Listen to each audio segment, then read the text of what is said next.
Jen McAndrew. I am the new program officer at the Washington Foreign Press Center covering the East Asia and Pacific portfolio.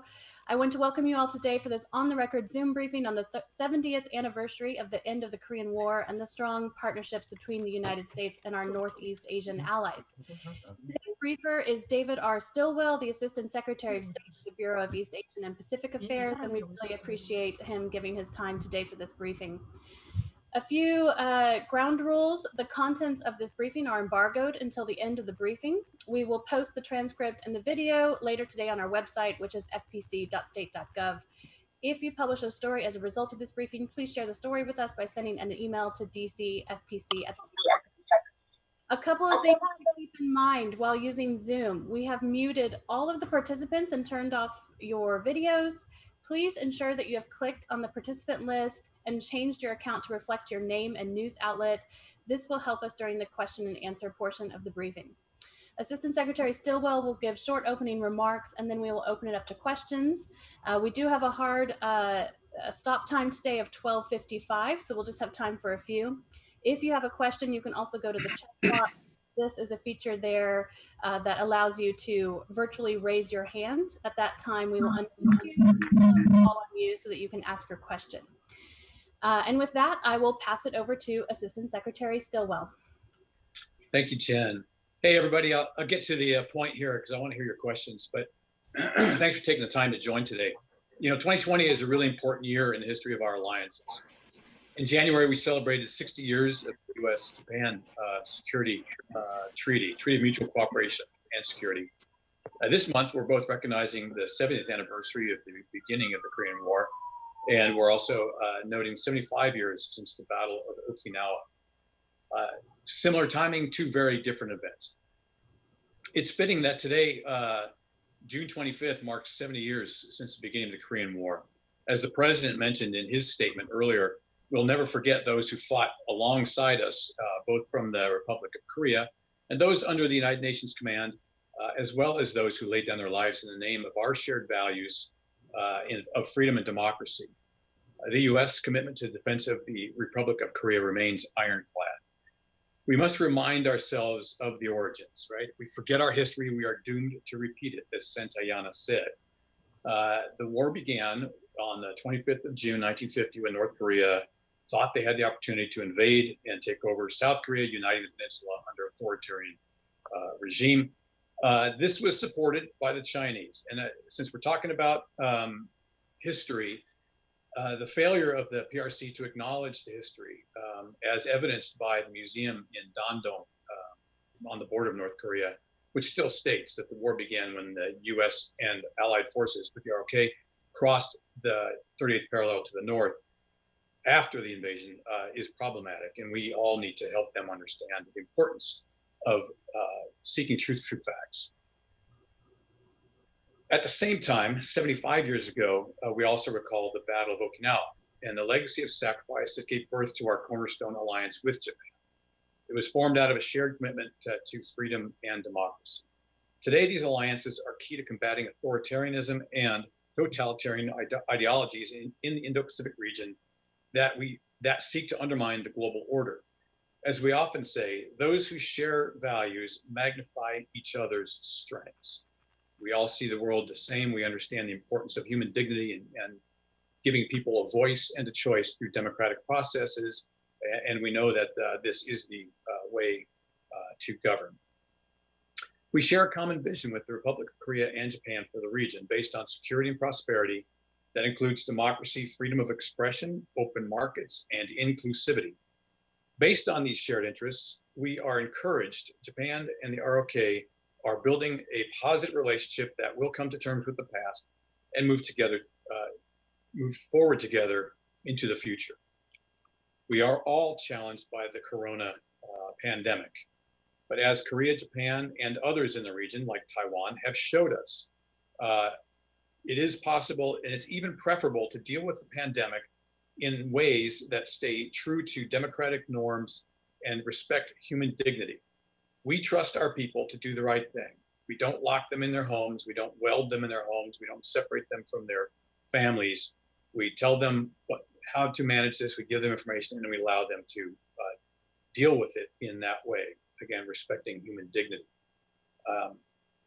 In the midst of all of this disaster, you've seen Korea execute national legislature elections, and then again recently elections in Okinawa. These are both testaments to the power of democracy, even in the midst of the pandemic. We've cooperated together to help all of us in the face of the coronavirus challenge with Korea's provision of 750,000 test kits at a very critical time, and as we provided ventilators to Korea. We have repatriated each other's citizens. We've made supplies like PPE and masks and medical equipment available to each other, supporting each other where we have little, and then offering help where we have surplus. As democratic nations, we will do whatever we can to make certain that the region is safe for democracy and self-determination. We applaud both of our allies, Japan and the Republic of Korea, for strongly condemning China's national security law related to Hong Kong. And as we commemorate the past, we are reminded that freedom isn't free, but that mutual trust emboldens us all to face common threats together. We will continue to stand with our allies as we confront the evolving challenges, knowing our strength lies in the shared values of freedom, democracy, human rights, and the rule of law. And with that, I look forward to your questions. Okay, just a reminder to please raise your hand in the chat box if you have a question, or you can type your question in the chat box and we will call on you. Yes, Ben Marks from NHK, Japan. Your hand raised. Thank you, Assistant Secretary Stillwell. Thanks for speaking to us. Nice to see you again. I have two real quick questions.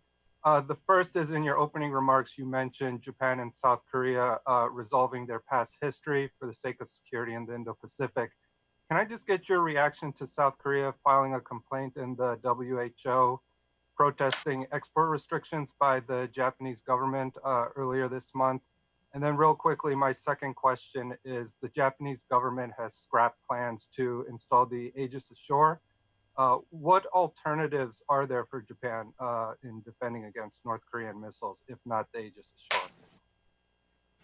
Hey, Ben, thanks for that. On the second question, I'm going to let you talk to the Defense Department about that.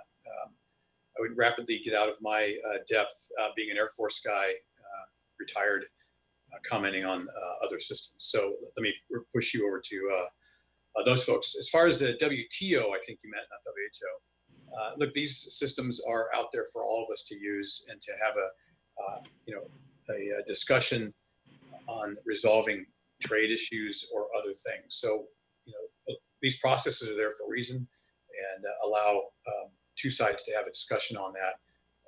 And again, I can't. We support the use of these mechanisms to resolve these differences. Again, I encourage both sides to maintain the dialogue as we have all along. And we look forward to getting these contentious issues, if not fully solved, at least having a conversation.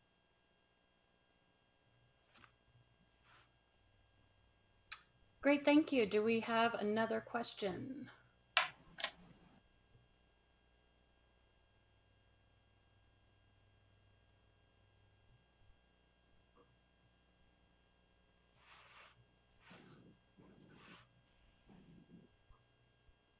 I don't see any other raised hands.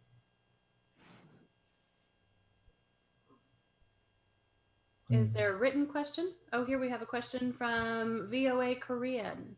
Go ahead. Oh, hi.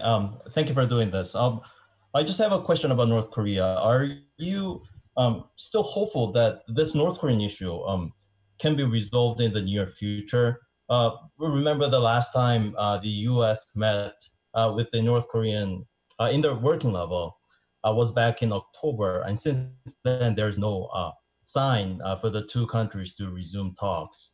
So I just want to ask you what the current stage is, or what your plan is in regards to bring the North Korea back to the negotiating table, or are you even willing to resume talks? Because it seems like the U.S. is satisfied with the current stage where there is no nuclear or missile test.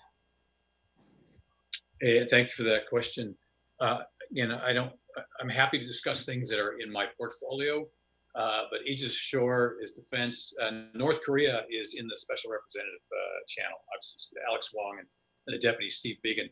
But what I will note is that if you look at the policy on North Korea in this administration, we have had we've created the environment to have a productive conversation. You know, you point to Singapore and even Hanoi, where we made clear our positions and we heard North Korean position. And the ball is in their court. We stand ready to continue that discussion. But as far as details as what's next, these are things that the special representative of the STPRK office will handle. And again, unfortunately, I will point you to them so I don't get out and start. I don't stay focused on this one because that is their lane of the road. Thank you for that. I think based on the limited time, we just have time for one more question. If we have somebody who would like to raise their hand or submit it in the chat box.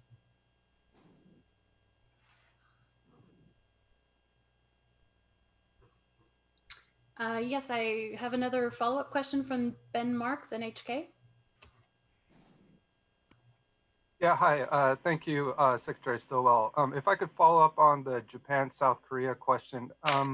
In your discussions with the two countries, are you seeing an improvement at all? Can you just talk about whether you're hopeful that things are getting better or are they getting worse? Hey, Ben, I'm an eternal optimist, but I'd also point to the necessity to cooperate against a significant threat in the form of the pandemic.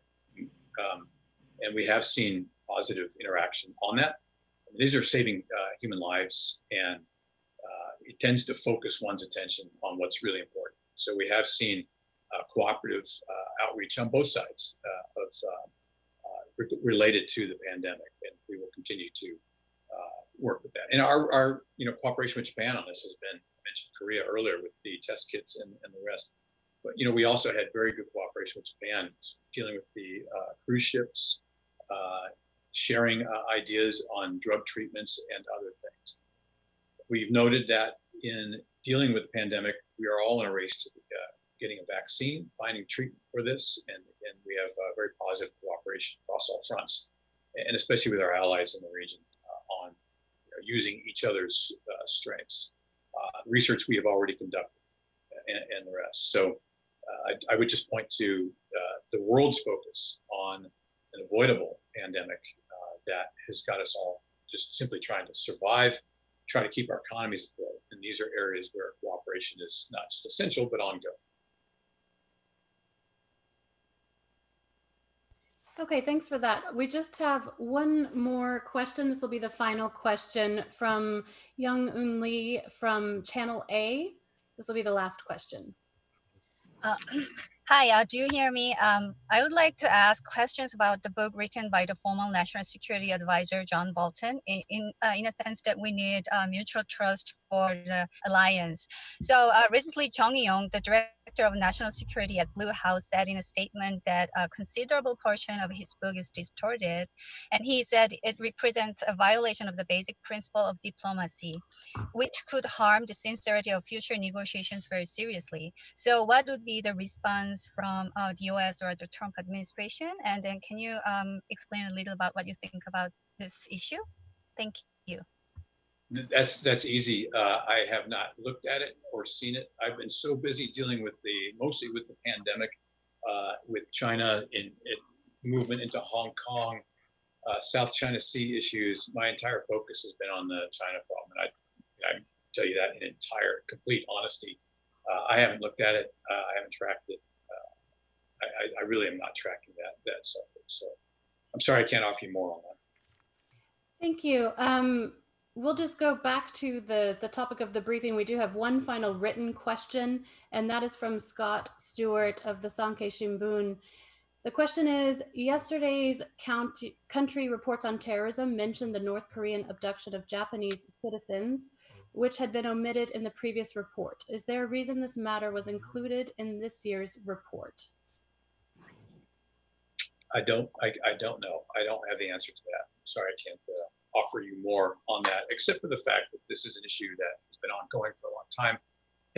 We raised that in our interactions with North Korea, is trying to find a resolution to that. We understand the pain that is caused to Japanese families over time, and we will continue to keep that in our discussions. Okay, I think that's all we have time for. I want to pass on my thanks to the Assistant Secretary for this briefing and to all of our participants for your good questions. A transcript will be emailed to all the participants later today. Again, thanks to Assistant Secretary, and good afternoon.